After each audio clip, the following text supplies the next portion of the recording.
Ya qo'y sen kiyma. Ya qo'y pichigirsin. O'zi hammasi tekis bo'lgan. Lekin Sardor qorani olib kelsang seni kechiradi lekin. Haqiqatda. Men mana uni qidirib ketdim o'zi Dubayga deysan.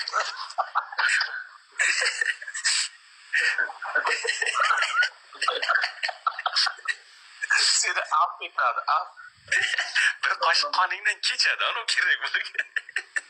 Buni oborib tutaveraymi? Qora o'ylayapti hozir. Bugun kechqurun sifatsa bo'lish kerak berdi.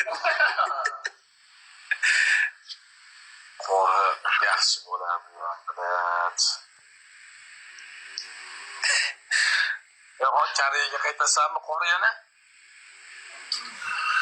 O'zbekistonga qaytamiz.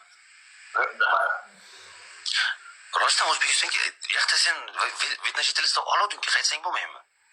Bo'ladi, nimaga bo'lmaydi? Bemalol. O'zbekistonga boraman deyapti. O'zbekistonga bir borib kelaylikchi. Nima bo'ladi ekan qani? Hech nima bo'lmaydi. Hammasi vahima qilib, masalan, rasmlarni qo'yib, hech nima bo'lmaydi. Qaysi millatdan sen? Qaysi millatdan sen? O'zbek, qozoq, qirg'iz kim bo'lishlaringdan qat'iy nazar.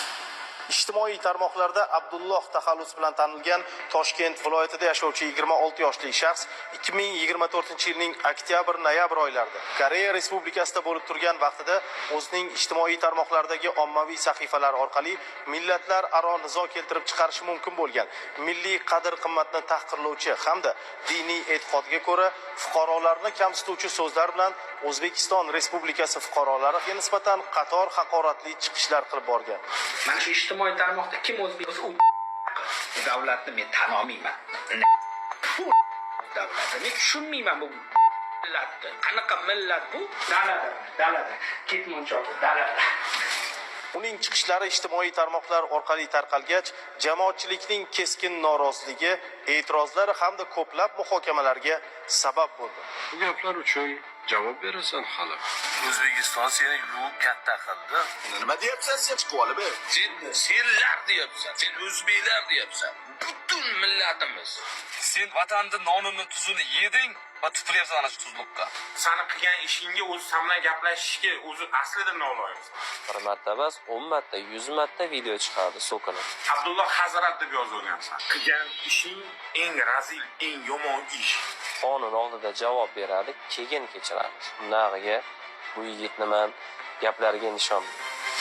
Olingan ma'lumotga asosan ushbu shaxs joriy yilning 25-mart kuni Abu Dhabi Samarqand Airways orqali O'zbekiston Respublikasi hududiga keltirilib, huquq tartibot organlari xodimlari tomonidan protsessual tartibda ushlandi. Unga nisbatan qamoqqa olish tarzidagi ehtiyot chorasi qo'llanildi.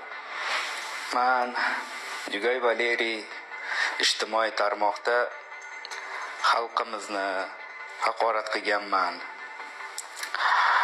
Men hammasini shu aktiv uchun qildim, tanilishim uchun qildim.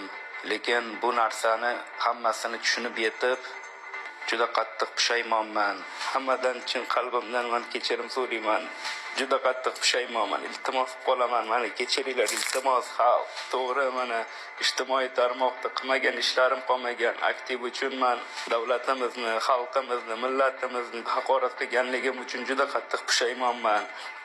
Va mana shu mehnatkash xalqimizdan chin yurakdan kechirimni so'ramoqchiman.